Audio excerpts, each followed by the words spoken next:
안녕하세요, 모터플렉스 홍석준입니다. 자, 저희가 오늘 가져온 차는 카니발 하이브리드예요. 저번에 저희가 시승 행사 중에 단 2시간 정도밖에 굉장히 제약적인 상황에서 차를 타봤잖아요. 근데 이 차는 그 어떤 차보다 연비가 제일 중요하고, 그리고 가족들이 장거리 여행을 갈 때 실제 주행 느낌이 어떤지가 제일 중요한 만큼 오늘 시승기는 장거리를 떠나려고 합니다. 지난번에 저희가 소렌토 하이브리드로 떠났던 그 경로 그대로 2탄을 준비했는데요. 자, 저희는 지금 서울 톨게이트고요. 지금 내비게이션상으로 남은 거리는 221km입니다. 트립상으로 저 미터기를 한번 리셋을 해보고요. 자, 지금부터 한번 출발해 보시죠.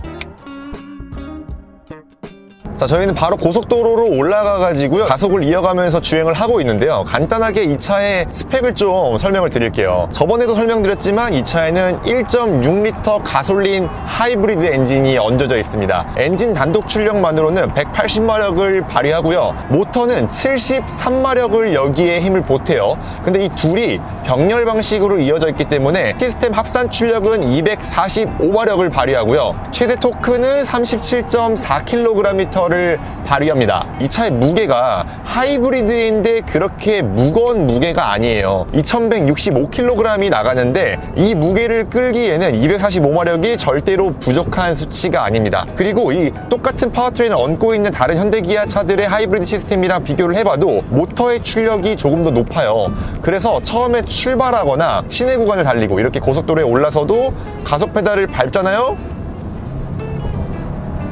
와, 뭐 일상적인 영역에서 이렇게 가속을 하고 추월을 하는 상황에서 전혀 부족함이 없는 출력을 가지고 있다는 거 꼭 기억해 주세요. 저희가 저번에 시승기 영상을 올렸는데 많은 분들이 그런 말씀을 많이 하시더라고요. 차가 저렇게 덩치가 큰데 1.6L 가솔린 엔진으로 감당이 가능하냐, 심장병 걸리겠다, 너무 쥐어짜서 달리는 거 아니냐, 그런 말씀을 많이 하셨는데 차가 힘들어하는 느낌 전혀 없습니다. 그리고 무엇보다 만족스러운 점은요, 보통 이 연비 때문에 가솔린 엔진이 있는데도 불구하고 디젤 엔진을 고르시는 수요가 많았잖아요. 심지어 6기통 가솔린 엔진보다 디젤 엔진이 더 비싼데도요. 그런 수요를 지금 하이브리드 버전이 완전히 커버를 해낼 수 있다는 겁니다. 자, 그래서 지금 카니발 하이브리드의 공인 연비가 어느 정도냐면요, 13.5km를 리터당 달릴 수 있어요. 이게 얼마나 높은 수치냐면요, 6기통 가솔린 엔진 대비해서는 4.5km나 더 달릴 수 있는 수치고요, 그리고 디젤보다는 0.4km 더 달릴 수 있는 정도의 수준입니다. 6기통 가솔린 엔진의 그 질감이나 그 정숙성 같은 것들이 굉장히 만족스러웠지만 어쩔 수 없이 연비 때문에 디젤을 골랐던 분들이 많으실 텐데, 그런 수요를 완전히 공략이 가능한 지금의 카니발 하이브리드라고 볼 수 있는 거예요. 좀 더 자세한 일상적인 영역에서의 주행 느낌은 지난번에 올려드렸던 영상 참고하시면 되고요. 저는 지금부터 안전하게 주행을 이어나가 보도록 하겠습니다. 중간에 한계령 가서 조금 더 빡세게 몰아붙일 그 순간을 기다리면서요. 자, 저희가 이제 130km 정도를 달려와서 와인딩 초입에 들어왔습니다. 근데 대부분은 다 고속 구간이라서 하이브리드 기준에서는 연비가 약간 아쉬울 수밖에 없는 구간들이죠. 그래서 리터당 13.6km를 마크해내고 있는데, 사실 뭐 그렇잖아요. 나쁜 연비는 아니에요. 이게 고속도로 연비가 12점 몇 킬로 정도 그렇게 나온다고 공인 연비가 돼 있는데, 그것보다는 잘 나왔다는 거. 근데 그 구간을 달려오면서 좀 승차감 같은 것들을 다시 복귀해보면은, 제가 저번에 이 차의 하체 감각이 이전 대비해서 조금 단단해졌다고 말씀을 드렸잖아요.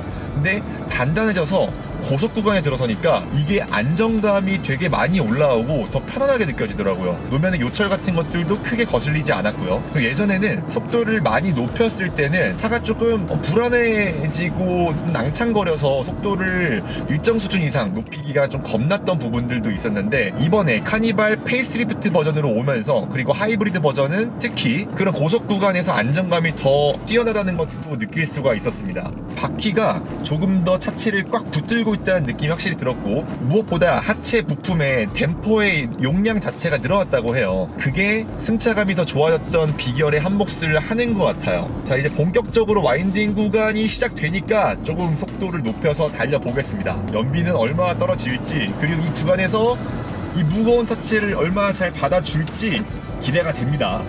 왜냐하면 기아에서 이번에 하체 부품들이 전반적으로 다 좋아졌다고 자랑을 엄청 했거든요. 굳이 카니발로 이런 길을 달릴 분들은 많이 없으시겠지만, 오, 밀려.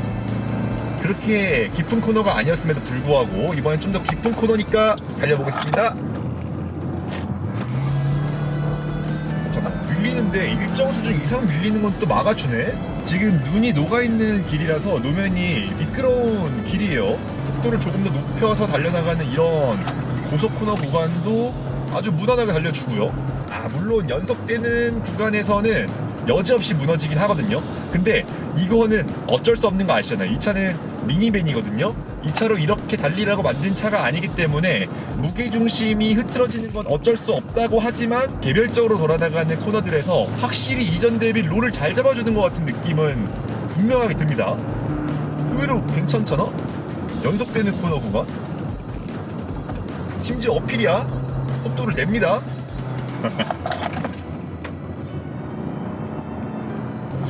방금 같은 코너에서는 어떤 게 느껴졌냐면요, 분명히 언더스티어가 많이 날 수밖에 없는 차잖아요.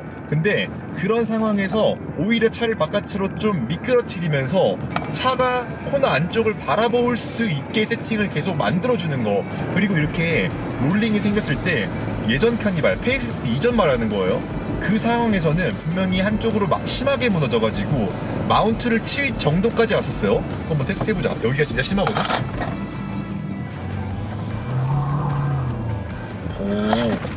타이어가 계속 소리를 지르는데도 버텨주잖아? 제가 뭘 보고 싶었냐면은, 그런 상황에서 오히려 TCS가 개입하면서 퓨얼컷이 걸리게 되면은 차체가 더 불안하게 움직이는 경우가 있어요. 돌아버린다거나. 근데 얘는 운전자가 출력을 더 전달해가지고 탈출하고 싶다는 그런 의도를 좀 파악하고 있는 것 같은 움직임이라니까요. 카니발 타면서 누가 이렇게 탈 거라고 생각을 했겠어요. 이전의 시승 영상에서는 제가 분명히 조금 단단해진 하체 세팅 때문에 이 잔진동이 너무 많이 실내로 들어온다 이런 말씀을 드리면서도, 동시에 이제 하체가 안정적으로 변한 것 같다는 말씀을 드렸지만, 너무 짧은 시내 구간만 달렸기 때문에 단점이 더 많이 드러나는 상황이 있었단 말이에요. 근데 오늘처럼 이렇게 장거리 주행을 하고 또 시내 구간도 더 많이 달려보고, 그리고 이렇게 와인딩 구간까지 달려보니까 기아가 미니밴을 세팅하는 게 조금 더 노하우가 많이 올라온 세팅이라는 거를 단박에 알 수 있는 것 같아요. 자, 일단 내려가는 길이 너무 많이 젖어 있어요. 그리고 바깥의 온도도 영하로 떨어졌기 때문에 더 이상 밟으면 이제 좀 위험할 것 같습니다. 이제 강릉역까지 간 다음에 이 아무것도 안 실은 상태에서 연비가 얼마나 나오는지 거기까지 한번 체크를 해보도록 하겠습니다. 자, 여러분, 이번에는 제가 2열로 넘어와 있는데요. 사실 이번 시승을 하면서는 2열 승차감을 따로 말씀을 안 드리려고 했었거든요. 근데 뒷자리에 앉아있던 PD가 저한테 그러는 거예요. 이거 2열 승차감이 다르다. 그래서 뒤쪽을 보니까 저희가 저번에 시승했던 차랑은 시트가 다른 거예요. 저번에 탔던 시승차는 2열에 옵션이 많이 들어가 있는 시트가 들어가 있었거든요. 안마 기능도 지원하는 그 시트요. 그때 당시에 그 시트에 대한 인상이 그렇게 좋지가 못했어요. 왜냐하면 그 시트는 기능이 너무 많이 들어가 있다 보니까 이 쿠션감도 조금 덜했고요. 그리고 앉아있을 때 조금 높이가 높았던 게 느껴졌었거든요. 그래서 손해보는 것들이 좀 있었는데, 이번에 카니발의 하체 감각이 조금 더 단단해졌다고 말씀을 드렸잖아요. 그렇다 보니까 그 기능이 많이 들어갔던 시트는 하체가 단단해지고 단단한 쿠션감 때문에 승차감에서 잔진동이 너무 많이 올라오는 걸 느꼈는데, 그게 지금 안 느껴져요, 여러분. 진짜 그래. 옵션이 안 들어간 시트가 쿠션감이 더 좋기 때문에 자잘자잘한 노면의 요철들을 더 많이 걸러줍니다. 그러면서 아까 1열에서 말씀드렸던 그런 감각들은 또 고스란히 가져가요. 고속 상황에서 조금 더 아늑한 느낌이 드는 승차감이 느껴지고요. 더 이상 불안하지 않다는 말이에요.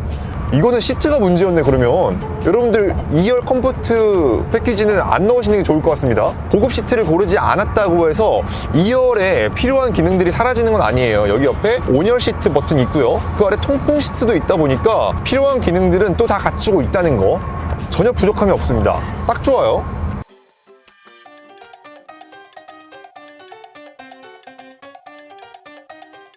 와, 드디어 여러분 이제 강릉역에 도착을 했습니다. 여기 봐봐요. 여기 강릉역. 여기 바로 뒤 주차장에 와 있는 거 확인하실 수가 있어요. 실시간으로. 그래서 지금 도대체 여기까지 오는데 연비가 그래서 얼마가 나왔냐, 이게 제일 중요하잖아요. 217.2km를 달려왔습니다. 3시간을 달렸고요. 기름 칸 줄어든 거는 한 칸도 안 줄어들었어요. 그래서 연비는 리터당 13.7km를 달렸다고 나왔네요. 아시죠? 저희가 지금 여기까지 달려오면서 고속도로 구간 많았어요. 그리고 와인딩 빡세게 달렸죠. 그런 걸 감안했을 때 이 차의 공인 연비인 리터당 13.5km를 0.2km나 더 웃돈 거예요. 역시 뭐 카니발 하이브리드 이렇게 일반적인 사람들을 태우고 공차 중량이 좀 남아있는 상태에서는 일단 공인 연비보다 더 높은 수치를 기록을 했습니다. 돌아갈 때는 중량을 좀 채우고 실질적인 연비, 사람을 많이 태운 상태를 가정했을 때 연비가 얼마나 나오는지도 한번 보도록 하겠습니다.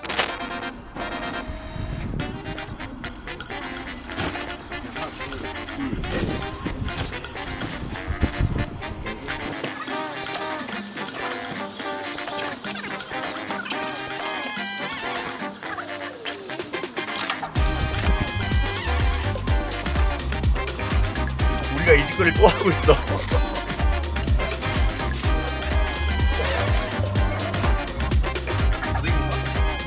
자, 여러분, 이렇게 물을 가득 실었고요. 저번에 저희가 소렌토 같은 경우에는 트렁크에다가만 물을 실었기 때문에 말씀을 많이들 하셨어요. 그래서 이번에 사람이 진짜 각 시트에 탄 것처럼 연출을 하기 위해서 이렇게 골고루 무게를 배분해서 물을 실어봤습니다. 일단 알려드릴 거는 이 차의 공차 중량은 2165kg이고요. 총 중량은 2780kg이기 때문에 이렇게 그 무게를 분산시켜서 넣은 거고요. 여기 이외에도 저희 촬영 장비가 있고 성인 남자 2명이 탄다는 거 감안해 주시고 지금부터 다시 서울로 돌아가 보도록 하겠습니다. 자, 이제 출발 준비를 다 마쳤고요. 바깥에서 보니까 차가 약간 가라앉은 게 보이는데 이걸 약간 분배해서 실어도 전에 소렌토 때랑 크게 다름없이 뒷바퀴가 많이 주저앉은 거를 볼 수가 있었어요. 그렇게 해놓고 이제 다시 서울로 출발하는 여정을 내비게이션에 입력을 해놨습니다. 그래서 여기 주유 정보를 리셋을 한번 해볼게요. 아래쪽 누적 정보는 고스란히 가져가겠습니다. 도착해서 연비가 얼마나 나오는지 한번 살펴보시죠.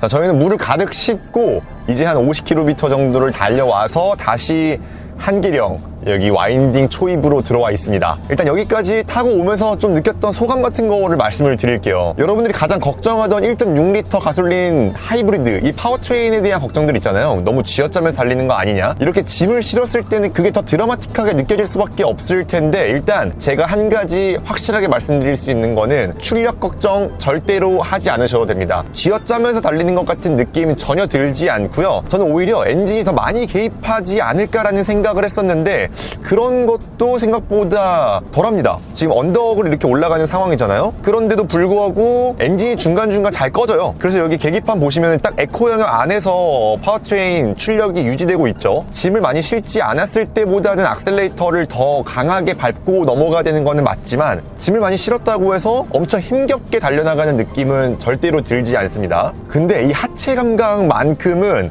무게를 실었을 때와 안 실었을 때의 차이가 진짜 극명하게 나거든요. 아까 고속도로 구간을 달려올 때부터 느꼈어요. 이거는 차가 완전 다른 차처럼 완전히 보들보들해집니다. 그리고 작은 요철이 들어와서도 그 서스펜션 마운트를 치는 느낌이 들어요. 예전에 카니발 페이스리프트 이전의 서스펜션 감각이 지금은 짐을 많이 실었을 때 비로소 느껴진다고 볼 수 있는 건데요. 확실히 짐을 많이 실었을 때를 더 감안해가지고 서스펜션 세팅을 풀어낸 게 아닌가 싶어집니다. 짐을 많이 싣지 않았을 때는 조금 더 스포티하게 달릴 수 있었던 거고, 그리고 짐을 많이 실었을 때는 어차피 많이 달릴 수는 없잖아요. 그랬을 때는 이런 승차감도 나쁘지 않다고 보여지긴 해요. 근데 아무래도 이 댐퍼의 한계값은 조금 더 늘려줬으면 좋겠다는 생각이 듭니다. 그러니까 요철이 팍 들어오는 그런 순간에는 마운트를 치는 순간들이 생기게 되니까요. 그리고 이렇게 짐을 많이 실은 상황에서는 이제 와인딩으로 들어와서 본격적으로 달리기는 아예 불가능한 영역으로 들어온 것 같습니다. 속도를 조금씩 높여 나가면서 코너를 이렇게 돌아 나갈 때 얕은 코너를 지나갈 때도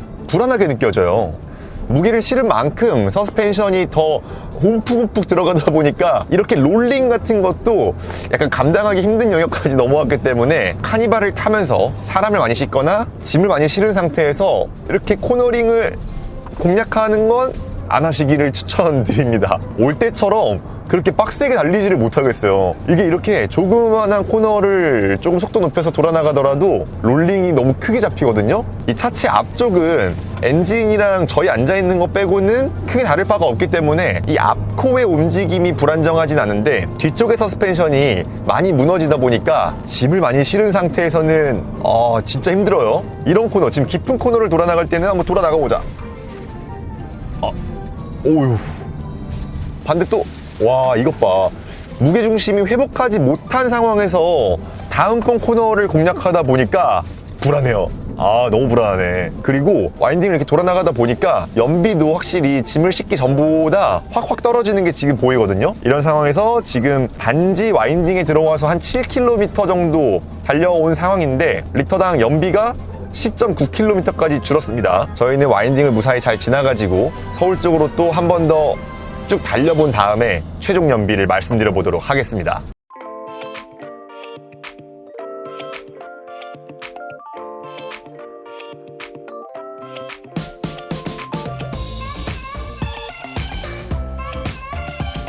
자, 오늘 드디어 이 대장정의 막을 내리는 남양주 톨게이트 앞에 와 있습니다, 여러분. 저희가 총 주행한 거리는 450km고요. 이 짐을 가득 실은 상태로 강릉에서 여기 서울까지 달려온 거리는 200km가 조금 넘었습니다. 이렇게 짐을 많이 싣고 강릉에서 여기까지 오는데 연비가 12.9km가 나왔거든요. 생각보다 괜찮은 수치를 보여줘가지고 지금 깜짝 놀란 상태예요. 왜냐하면 여러분들이 간과하지 말아야 될 게, 이 차는 공차 중량 대비 총 중량이 다른 차들 대비해가지고 더 많아요. 인승이 큰 차잖아요. 미니밴이기 때문에. 그래서 거의 600kg 정도를 가득 꾹꾹 채워놓은 상태였기 때문에 지난번에 소렌토 하이브리드 연비를 테스트할 때보다 조금 더 큰 격차를 보여줄 것 같이 예상됐었는데, 막상 뚜껑을 까보니까 짐을 싣기 전과 싣고 난 후의 차이가 1km 내외로 벌어졌다는 거죠. 생각보다 연비를 상당히 잘 뽑아준다고 볼 수 있고요. 이렇게 장거리를 시승해 보니까 또 느껴지는 지점들이 몇 가지가 있었어요. 일단 여러분들이 가장 걱정하셨던 심장병 걱정, 1.6L 가솔린 하이브리드로도 전혀 문제가 없었습니다. 진짜 아예 걱정하지 않으셔도 돼요. 그리고 이 승차감 문제도 이전 대비 확실히 탄탄해진 하체 감각을 가지고 있었고요. 짐을 실었을 때는 조금 낭창되는 모습도 보여졌지만, 이 차의 목적 자체를 생각해 봤을 때는 크게 무리 없는 수준이었다는 거를 확인할 수 있었습니다. 전반적으로 카니발 하이브리드 트림이 추가되면서 우리가 원래 카니발한테 바랬던 그 단점들을 많이 지워내고 또 원했던 것들을 많이 채워주는 그런 차로서 딱 포지셔닝을 한 것 같아요. 자, 오늘 저희 영상은 여기까지입니다. 감사합니다. 빨리 갈게요.